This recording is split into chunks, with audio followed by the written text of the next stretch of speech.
Welcome to my variety ಅಡುಗೆ channel. ಇವತ್ತು ನಾನು ಮಾಡೋಕ್ಕೆ ಹೋಗ್ತಾ ಇರೋದು ಕೈಮಾ ಉಂಡೆ ಸಾರು. ಹೇಗೆ ಮಾಡೋದು ಅಂತ ನೋಡೋಣ ಬನ್ನಿ. ಹಾಗೆ ನನ್ನ ಚಾನಲ್ನ ಇನ್ನೂ ಯಾರ್ಯಾರೆಲ್ಲ ಸಬ್ಸ್ಕ್ರೈಬ್ ಮಾಡಿಲ್ಲ, ನನ್ನ ಚಾನಲ್ನ ಸಬ್ಸ್ಕ್ರೈಬ್ ಮಾಡಿ, ಲೈಕ್ ಮಾಡಿ, ಶೇರ್ ಮಾಡಿ, ಹಾಗೆ ಕಮೆಂಟ್ ಮಾಡಿ. ನನ್ನ ಚಾನಲ್ನಲ್ಲಿ ಬರೋ ಎಲ್ಲ ವಿಡಿಯೋಸ್ ಕೂಡ ನಿಮಗೆ ನೋಟಿಫಿಕೇಷನ್ ಮುಖಾಂತರ ಅಪ್ಡೇಟ್ ಆಗುತ್ತೆ. ಬನ್ನಿ ಇಂಗ್ರೀಡಿಯೆಂಟ್ಸ್ ನೋಡೋಣ. 1/4 kg ಕೈಮಾ ತೊಗೊಂಡಿದ್ದೀನಿ, ಅದರಲ್ಲಿ 2 ಪೀಸಷ್ಟು ಮೂಳೆ ಬಂದಿದೆ. ಹಾಗೆ ಈಗ ನಾನು ಕೈಮಾ ರುಬ್ಕೊಳ್ಳೋದಕ್ಕೆ ಈ ಮಸಾಲೆ ಕಡಲೆ ನಾನು 50 ಗ್ರಾಮ್ ತೊಗೊಂಡಿದ್ದೀನಿ, ಒಂದು ಸ್ಪೂನಷ್ಟು ಅಚ್ಚ ಖಾರ ಪುಡಿ, ಹಾಗೆ ರುಚಿಗೆ ತಕ್ಕಷ್ಟು ಉಪ್ಪು, ಕಾಳು ಮೆಣಸು ಅರ್ಧ ಸ್ಪೂನಷ್ಟು, ಗರಂ ಮಸಾಲ ಒಂದು ಸ್ವಲ್ಪ 1/4 ಸ್ಪೂನಷ್ಟು, ಒಂದು 1/4 ಸ್ಪೂನಷ್ಟು ಅರಿಶಿನ, ಅರ್ಧ ಹಿಡಿ ಕೊತ್ತಂಬರಿ ಸೊಪ್ಪು, 1 ಗೆಡ್ಡೆ ಬೆಳ್ಳುಳ್ಳಿ, 1 ಇಂಚಷ್ಟು ಶುಂಠಿ. ಇಷ್ಟು ನಾನು ಕೈಮಾಗೆ ರುಬ್ಕೊಳ್ಳೋಕೆ ತೊಗೊಂಡಿದ್ದೀನಿ. ಈಗ ಸಾಂಬಾರ್ಗೆ ಏನೇನು ಬೇಕು ಅಂತ ತೋರಿಸ್ತೀನಿ ಬನ್ನಿ. ನಾನು ಒಂದು 4 ಸ್ಪೂನಷ್ಟು ತೆಂಗಿನಕಾಯಿ ತೊಗೊಂಡಿದ್ದೀನಿ, ಹಾಗೆ ಒಂದು ಮೀಡಿಯಮ್ ಸೈಜ್ ಟೊಮೊಟೊ ತೊಗೊಂಡಿದ್ದೀನಿ, ಒಂದು ಅರ್ಧ ಹಿಡಿಯಷ್ಟು ಕೊತ್ತಂಬರಿ ಸೊಪ್ಪು ತೊಗೊಂಡಿದ್ದೀನಿ, 1 ಇಂಚಷ್ಟು ಶುಂಠಿ, 4 ಲವಂಗ,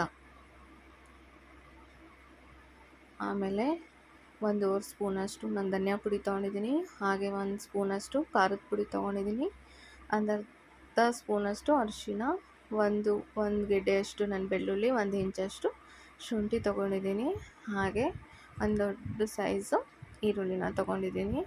ಒಗ್ಗರಣೆಗೆ ನಾನು ಎಣ್ಣೆ ಕೂಡ ತೊಗೊಂಡಿದ್ದೀನಿ, ರುಚಿಗೆ ತಕ್ಕಷ್ಟು ಉಪ್ಪು, ಹಾಗೆ ಸಾಂಬಾರಿಗೆ ಸ್ವಲ್ಪ ಗಸಗಸೆ, ಸೋಂಪು ಮತ್ತು ಒಂದೇ 1 ಸ್ಪೂನಷ್ಟು ಕಡಲೆ ತೊಗೊಂಡಿದ್ದೀನಿ. ಸೋಂಪು ಮತ್ತು ಗಸಗಸೆ ನಾನು ಹುರ್ಕೊಂಡಿದ್ದೀನಿ. ಇದಿಷ್ಟು ನಾನು ಸಾಂಬಾರಿಗೆ ತೊಗೊಂಡಿದ್ದೀನಿ. ಇದು ನಾನು ಕೈಮಾ ಉಂಡೆಗೆ ರುಬ್ಕೊಳ್ಳೋಕ್ಕೆ ಅಂತ ತೊಗೊಂಡಿರೋ ಮಸಾಲೆ. ಅದನ್ನು ಬೇರೆ ರುಬ್ಕೊಳ್ಳೋಣ, ಇದನ್ನು ಬೇರೆ ರುಬ್ಕೊಳ್ಳೋಣ, ಸರಿನಾ? ಈಗ ಫಸ್ಟು ನಾನು ಒಂದು ಹುರ್ಗಡ್ಲೆನ ರುಬ್ಕೊಂಬರ್ತೀನಿ. ಫಸ್ಟು ಪುಡಿ ಮಾಡ್ಕೊಳ್ಳೋಣ ಕೈಮಾ ಉಂಡೆ ಕಲಿಸ್ಕೊಳ್ಳೋದಕ್ಕೆ.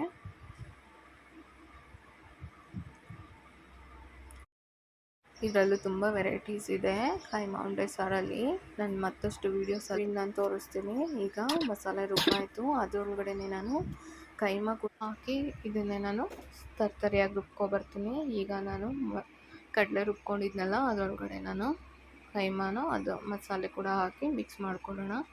ಇದರಲ್ಲಿ ನಾವು ಮೊಟ್ಟೆ ಕೂಡ ಹಾಕೋಬೋದು, ಅಂದರೆ ನಾನು ಹಾಕೋತಾ ಇಲ್ಲ. ಯಾಕೆ ಗೊತ್ತಾ, ನಾನು ಅಷ್ಟು ತೆಳುವಾಗಿ ರುಬ್ಕೊಂಡಿಲ್ಲ. ಮಸಾಲೆ ರುಬ್ಕೊಂಡಿದ್ರೆ ನಾವು ಅವಾಗ ಇದಕ್ಕೆ ಮೊಟ್ಟೆ ಹಾಕ್ಕೊಂಡು ಕಲಿಸ್ಕೊಂಡ್ರೆ ಅಷ್ಟು ಒಡ್ಕೊಳ್ಳೋದಿಲ್ಲ ಕೈಮಾ ಉಂಡೆ ಅಂತ. ನಾನಿದು ತೆಳುವಾಗಿ ರುಬ್ಕೊಂಡಿಲ್ಲ, ಗಟ್ಟಿಯಾಗಿ ರುಬ್ಕೊಂಡಿದ್ದೀನಿ. ಸೊ ಅದಕ್ಕೆ ನಾನು ಬರೀ ಕಡಲೆ ಹಸಿಟ್ಟನ್ನೇ ಹಾಕೋತಾ ಇದ್ದೀನಿ. ನನಗೆ ಇನ್ನೂ ಒಂದು 2-3 ಥರದ ಕೈಮಾ ಸಾಂಬಾರು ಬರುತ್ತೆ, ಅದನ್ನು ಕೂಡ ಮಾಡಿ ತೋರಿಸ್ತೀನಿ. ಈಗ ನಾನು ಇದನ್ನೆಲ್ಲ ಉಂಡೆ ಕಟ್ಟಿಟ್ಕೋತೀನಿ. ಸಾಂಬಾರು ಬೆಂದಾದಮೇಲೆ ನಾವು ಅದಕ್ಕೆ ಹಾಕ್ಕೊಳ್ಳೋಣ ನಾವು ಕೈಮಾ ಉಂಡೆನ. ಇದನ್ನು ಕ್ಲೀನಾಗೆ ಒಂದು ರೌಂಡ್ ಶೇಪಲ್ಲಿ ನಾವು ಮಾಡಿಕೊಳ್ಳೋಣ.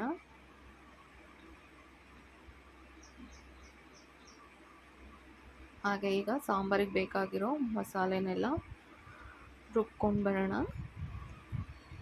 ನೋಡಿ, ಕಡಲೆ ಗಸಗಸೆ ಎಲ್ಲ ತೋರಿಸಿದ್ನಲ್ಲ, ಇದನ್ನೆಲ್ಲ ಇಷ್ಟು ನಾನು ರುಬ್ಕೊಂಡು ಬರ್ತೀನಿ. ಈಗ ನಾನು ಒಂದು ಪ್ಯಾನ್ ಇಟ್ಕೊಂಡಿದ್ದೀನಿ, ಇದರಲ್ಲಿ 4 ಸ್ಪೂನಷ್ಟು ಎಣ್ಣೆ ಹಾಕ್ಕೊತೀನಿ. ನಾನು ಕಾಯಿ ಟೊಮೊಟೊ ಸಪ್ರೇಟಾಗಿ ರುಬ್ಕೊತೀನಿ, ಗಸಗಸೆ, ಕಡಲೆ, ಕಾಯಿ ಟೊಮೊಟೊ, ಹಾಗೆ ಸೋಂಪು, ಇದನ್ನು ಸಪ್ರೇಟಾಗಿ ರುಬ್ತೀನಿ. ಈಗ ಎಣ್ಣೆ ಬಿಸಿ ಆಗಿದೆ, ಈರುಳ್ಳಿನ ಹಾಕ್ಕೊತಾ ಇದ್ದೀನಿ. ಈರುಳ್ಳಿ ಕೆಂಪಾದ ನಂತರ ನಾನು ರುಬ್ಬಿರೋ ಮಸಾಲೆ ಇದಕ್ಕೆ ಹಾಕ್ಕೊತೀನಿ. ಹಸಿ ವಾಸನೆ ಹೋಗೋವರೆಗೂ ಫ್ರೈ ಮಾಡ್ಕೊಳ್ಳೋಣ.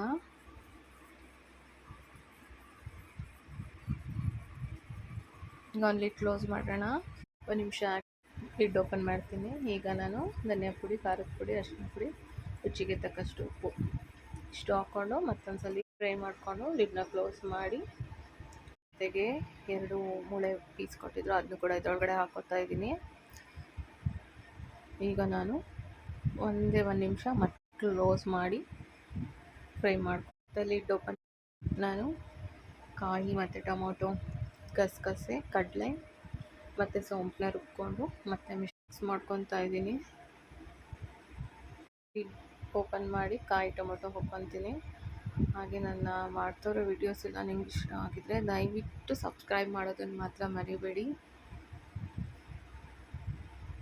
ಈಗ ಸಾಂಬಾರು ಕನ್ಸಿಸ್ಟೆನ್ಸಿನ ನೋಡಿ ನನಗೆ ತೆಳು ಮಾಡ್ಕೊತೀನಿ, ಯಾಕೆಂದರೆ ಕಡಲೆ ರುಬ್ಬಿರೋದ್ರಿಂದ ಸಾಂಬಾರು ತುಂಬ ಗಟ್ಟಿಯಾಗುತ್ತೆ. ಸೊ ನಾನು ತುಂಬ ತೆಳುಗೆ ಇಟ್ಕೊತೀನಿ. ಕೈಮಾ ಉಂಡೆ ಮಾಡಿದ್ಮೇಲಂತೂ ತುಂಬ ಅಂದರೆ ತುಂಬ ಗಟ್ಟಿಯಾಗ್ಬಿಡುತ್ತೆ ಸಾಂಬಾರು ಉಂಡೆ ಹಾಕಿದ್ಮೇಲೆ. ನೋಡಿ ಈಗ ನಾನು 1 ಲೋಟದಷ್ಟು ನೀರು ಕೂಡ ಹಾಕೋತಾ ಇದ್ದೀನಿ. ನೋಡಿ ಈಗ ಸಾಂಬಾರನ್ನ ಎಷ್ಟು ತೆಳುವಾಗಿ ಮಾಡ್ಕೊತೀನಿ ಅಂತ. ಇದನ್ನು ತೆಳ್ಳಗೆ ಒಂದು 5 ನಿಮಿಷ ಕ್ಲೋಸ್ ಮಾಡಿ ಚೆನ್ನಾಗಿ ಸಾಂಬಾರನ್ನ ಬೇಯಿಸ್ಕೋಬೇಕು. ಈಗಲೇ ನಾನು ಕೈಮಾ ಉಂಡೆ ಹಾಕಲ್ಲ. ಸಾಂಬಾರೆಲ್ಲ ಕ್ಲೀನಾಗಿ ಬೆಂದಾದಮೇಲೆ ನಾನು ಇದಕ್ಕೆ ಕೈಮಾ ಉಂಡೆ ಹಾಕ್ಕೊತೀನಿ. ಕ್ಲೋಸ್ ಮಾಡ್ತೀನಿ. ಈಗ ಒಂದು 5 ನಿಮಿಷ ಆಗಿದೆ. ಲಿಡ್ ಓಪನ್ ಮಾಡಿ ನೋಡಿ ಸಾಂಬಾರೆಲ್ಲ ಕುದ್ದಿದೆ ಚೆನ್ನಾಗಿ.